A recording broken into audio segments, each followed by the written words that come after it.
नमस्कार दोस्तों, CGPSC dream academy के ऑनलाइन प्लेटफॉर्म पर मैं निरंजन कमलेश आप सभी का स्वागत करता हूं। दोस्तों, जैसे कि आप देख चुके होंगे स्क्रीन पर ही कि आज के डेट में छत्तीसगढ़ सरकार आरक्षण संशोधन विधेयक विधानसभा में पेश करने वाले हैं। आज 2 दिसंबर है दोस्तों, कल के डेट में पेश नहीं किए थे, आज पेश करेंगे और आज आरक्षण विधेयक भी पारित हो जाएगा।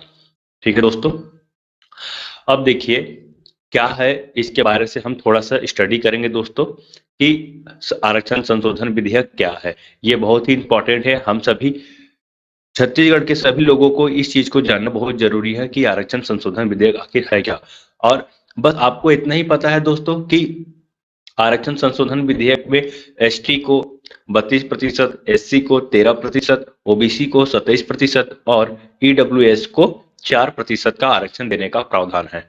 लेकिन आज हम इस आरक्षण संशोधन विधेयक को बहुत ही डिटेल से पढ़ेंगे दोस्तों। ठीक है, ये आपके लिए बहुत जरूरी है जानना। आप जानकारी के लिए रखिए, और आप मेंस की तैयारी कर रहे हैं, सीजीपीएससी मेंस की तैयारी कर रहे हैं, तो आपको बहुत ही ज्यादा डीप में जाकर इसको जानना जरूरी है। कल के डेट में आप शासन में जाएंगे, प्रशासन में जाएंगे, तो आपके लिए बहुत ही इंपॉर्टेंट है दोस्तों इस तरह की चीजों को जानना। देखिए, पहले तो आप देखिए यहाँ पे लिखा क्या है। यहाँ पे देख लीजिए दोस्तों, लिखा है छत्तीसगढ़ विधेयक। ठीक है, ये छत्तीसगढ़ विधेयक है क्रमांक 18 सन 2022। ठीक, आज के डेट में विधानसभा में पेश होगा और इससे पारित भी करा लिया जाएगा। लेकिन अब बात ये होता है कि हाई कोर्ट करती क्या है, इस बारे में क्या निर्णय लेती है, क्योंकि हाई कोर्ट पिछले बार भी इसी तरह के विधेयक को रद्द कर दिए थे, असंवैधानिक घोषित भी किए थे। इस बार फिर वही चीज आ रहा है, जहां ओबीसी को 27%, एससी को 13% फिर से दिया जा रहा है। चलिए, खैर हम इसको समझते हैं अभी।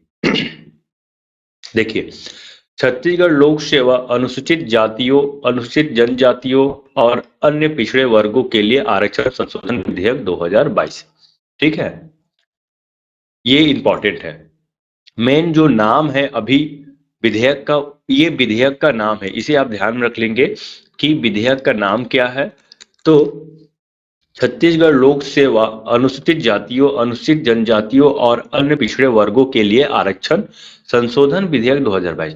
लेकिन यदि हम पूर्व नाम की बात करते हैं कि इसका पूर्व नाम क्या था जब आरक्षण आया, आरक्षण विधेयक आया, तो इस विधेयक का नाम क्या था। तो देखिए, पूर्व नाम जो है इसमें छत्तीसगढ़ लोक सेवा अनुसूचित जातियों, अनुसूचित जनजातियों और अन्य पिछड़ा वर्गों के लिए आरक्षण अधिनियम 1994 इस नाम से था।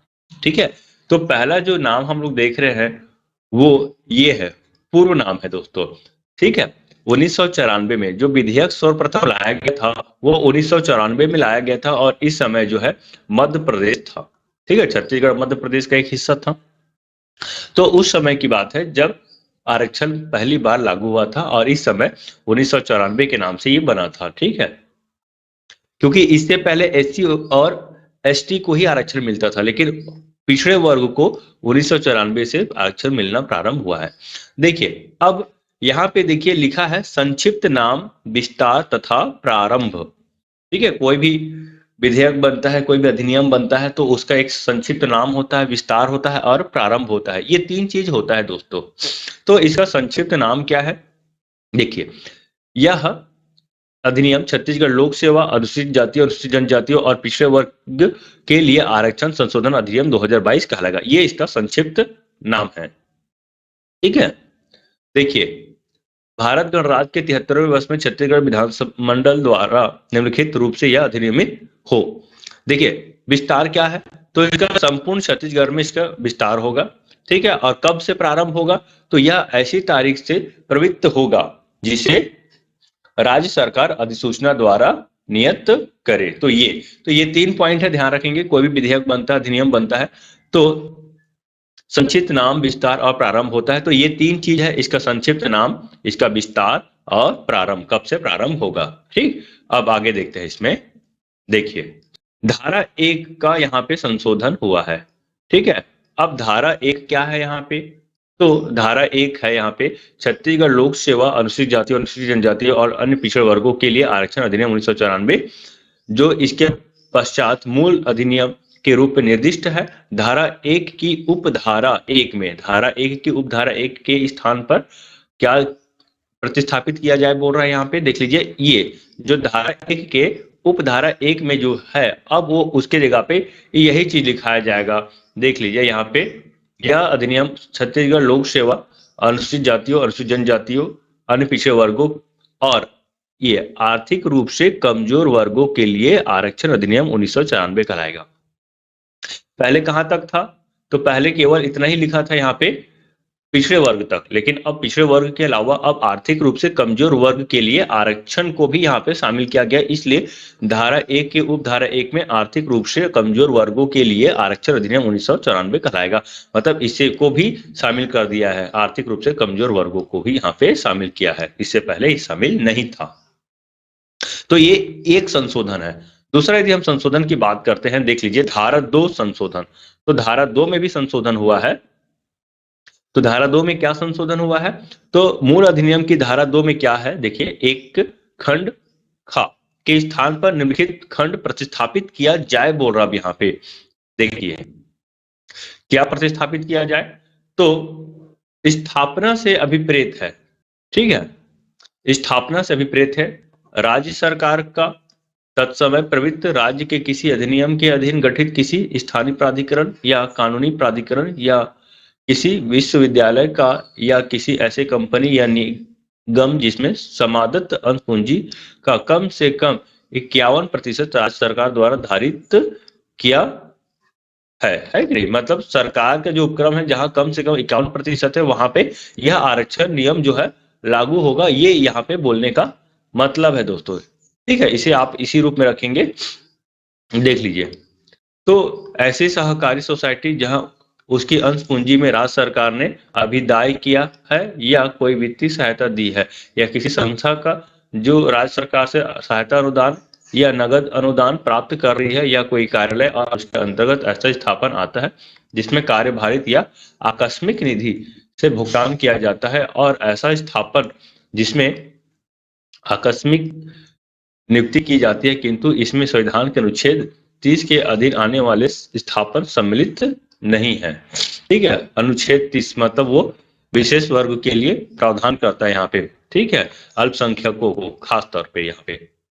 तो उसको छोड़ के बाकी जितने भी संस्थान हैं वो सारे के सारा आ जाएगा, शामिल हो जाएगा, और इसमें जो है आरक्षण का नियम लागू होगा, ये बोला जा रहा है यहाँ पे, ठीक है, धारा 2 में। ठीक, अब यहाँ पे एक और पॉइंट है, आर्थिक रूप से कमजोर वर्ग से क्या अभिप्राय है, ठीक है। अब यहाँ पे डेफिनेशन दिया है, ठीक है, डेफिनेशन दिया है कि आर्थिक रूप से कमजोर वर्ग कौन है। तो देखिए कौन है यहाँ पे, देख लीजिए, अनुसूचित जातियों, अनुसूचित जनजातियों और अन्य पिछड़े वर्गों के लिए आरक्षण के अंतर्गत शामिल नहीं किए गए हैं व्यक्ति, मतलब ऐसे व्यक्ति जो SC ST OBC के तौर पे उसे शामिल नहीं किया गया है, और जिसके परिवार का सकल वार्षिक आय 8 लाख रुपए से कम है, ठीक है, 8 लाख रुपए से कम है। एक देखिए कौन कौन सा पॉइंट आप याद रखेंगे कि आर्थिक रूप से कमजोर वर्ग, देखिए ये एग्जाम में आएगा ना, CGPSC या CG के एग्जाम में आ सकता है कि आर्थिक रूप से कमजोर वर्ग में कौन शामिल है। तो पहला जो पॉइंट आप याद रख लेंगे वो ये है कि परिवार की सकल आय वार्षिक रूप से 8 लाख रुपए से कम है। दूसरा, SC ST OBC के रूप में उसे शामिल नहीं किया गया हो, ठीक है। ये दो पॉइंट, पहला पॉइंट ये है कि SC ST OBC के रूप में शामिल ना किया गया हो, और दूसरा पॉइंट ये हो गया, ठीक है। अब देख लीजिए, अब तीसरा पॉइंट यहाँ पे ये बोल रहा है, उक्त आय में आयदन के वर्ष से पूर्व के वित्तीय वर्ष हेतु सभी स्रोतों अर्थात वेतन, कृषि, व्यवसाय, वृत्ति आदि से होने वाली आय शामिल होगी, ठीक है। ये है यहाँ पे इंपॉर्टेंट। चलिए अब आगे और देखते हैं आर्थिक रूप से पिछड़े वर्ग के लोगों में क्या शामिल है, देख लीजिए और भी क्या क्या शामिल है यहाँ पे। पहला देख लीजिए, 5 एकड़ या उससे अधिक की कृषि भूमि, ठीक है, मतलब कौन शामिल नहीं होगा। अब यहाँ पे देख लीजिए, बोल रहा है कि आर्थिक रूप से कमजोर वर्ग के रूप में चिन्हांकित नहीं किया जाएगा यदि 5 एकड़ या उससे अधिक की उसके पास कृषि भूमि है, ठीक है। दूसरा पॉइंट क्या बोल रहे हैं यहाँ पे, 1000 वर्ग फीट या इससे अधिक का आवासीय फ्लैट है, दूसरा पॉइंट। तीसरा पॉइंट क्या बोल रहा है, अधिसूचित नगर पालिकाओं में 100 वर्ग गज अथवा इससे अधिक का आवासीय प्लाट हो। चौथा पॉइंट ये है कि अधिसूचित नगर पालिकाओं से भिन्न अन्य क्षेत्रों में 200 वर्ग गज अथवा इससे अधिक का आवासीय प्लाट हो। तो देखिए आर्थिक रूप से कमजोर वर्ग कौन कहलाया जाएगा, यहाँ पे मैं आपको दो बात बताया कि कौन कहलाया जाएगा और कौन कहलाया नहीं जाएगा। तो कौन कहलाया जाएगा, जिस व्यक्ति का वार्षिक आय है ना, परिवार का वार्षिक आय जो है 8 लाख रुपए से अधिक नहीं होना चाहिए। एससी एसटी ओबीसी के रूप में उसे अधिसूचित नहीं किया गया होना चाहिए। कौन लोग शामिल नहीं होंगे, तो कौन शामिल नहीं होंगे, जिसके पास 5 एकड़ या उससे अधिक की कृषि भूमि है, 1000 वर्ग फीट या इससे अधिक का आवासीय फ्लैट है, अधिसूचित नगर पालिकाओं में 100 वर्ग गज अथवा इससे अधिक का आवासीय प्लाट है, अधिसूचित नगर पालिकाओं से भिन्न अन्य क्षेत्रों में 200 वर्ग गज अथवा इससे अधिक का आवासीय प्लाट हो। तो दोस्तों यहीं तक रखते हैं, नहीं तो वीडियो और लंबा हो जाएगा। बस मैं यहाँ पे ये समझाना चाह रहा था कि आरक्षण संशोधन विधेयक पेश किया जाएगा और उसमें क्या प्रावधान किया गया है। ठीक है, यहाँ पे एक चीज और मैं आपको बता देता हूं कि आरक्षण में कितने प्रतिशत आरक्षण किन लोगों को रखा गया है, कितने लोगों के लिए। देखिए 13% एससी के लिए, एसटी के लिए 32%, ओबीसी के लिए 27% और ईडब्ल्यूएस आर्थिक रूप से कमजोर वर्ग के लिए 4% का आरक्षण का प्रावधान किया गया है। पहला देखिए, आरक्षण दो प्रकार से दिया जाएगा, एक पूरे छत्तीसगढ़ के लोगों को दिया जाएगा, समझे। देखिए एक तो पूरे छत्तीसगढ़ के लोगों को दिया जाएगा आरक्षण, और दूसरा जो आरक्षण दिया जाएगा वो संभागवार या जिलावार दिया जाएगा। ये देखिए पॉइंट 2 में यहाँ पे ये बताया गया है कि जो आरक्षण है संभाग एवं जिला में तृतीय एवं चतुर्थ श्रेणी के पदों के लिए भी अलग तरीके से आरक्षित होगा। इससे पहले जो देखे वो श्रेणी 1, 2, 3, 4 वो सब में लागू होगा, लेकिन अलग से चाहे तो सरकार तृतीय और चतुर्थ वर्ग के पदों के लिए भी आरक्षण करेगा। और ये जो आरक्षण कैसे होगा देख लीजिए, अनुसूचित जाति के लिए जनसंख्या के प्रतिशत के अनुसार, मतलब अगर किसी क्षेत्र में मान लीजिए किसी जिला में 80% जनजाति है या किसी क्षेत्र में 80% एससी समुदाय के लोग हैं, तो 80% उन लोगों को उस जिला में शामिल किया जाएगा। ठीक है, उसी प्रकार अनुसूचित जनजाति के लिए भी प्रतिशत का बात किया गया है, लेकिन पिछड़े वर्ग के लिए 27%, अधिकतम 27% का बात किया गया। और आर्थिक रूप से कमजोर वर्ग है वहां पे, तो उसे 10% का आरक्षण का प्रावधान किया गया। तो आरक्षण दो प्रकार से दिया जाएगा, एक तो मूल रूप से छत्तीसगढ़ पूरे राज्य को लेकर, या तो जिला या संभागवार भी लेकर जाएगा। और जिला और संभागवार के रूप में जाएगा तो आरक्षण जो है एससी एसटी के लिए प्रतिशत के आधार पे होगा, लेकिन ओबीसी के लिए अधिकतम 27% का प्रावधान किया गया है।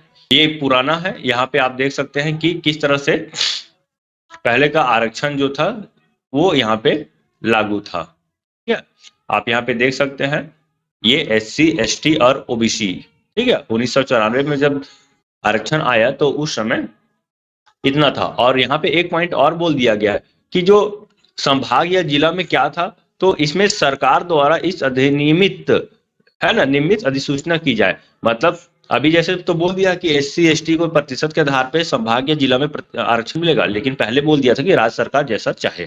ठीक है, तो उस हिसाब से काम होता था, लेकिन अब कैसा होगा, अब प्रतिशत के आधार पर होगा। पहले भी ऐसे होता था, लेकिन अब उसको अच्छे से लिख दिया गया है। ओके, तो ठीक है दोस्तों, यहीं तक था हमारा वीडियो कैसा लगा आप जरूर कमेंट करके बताइए, और वीडियो को प्यार दीजिए और अपने दोस्तों तक शेयर जरूर कीजिए। थैंक यू दोस्तों सुनने के लिए मुझे, फिर मिलते हैं, धन्यवाद।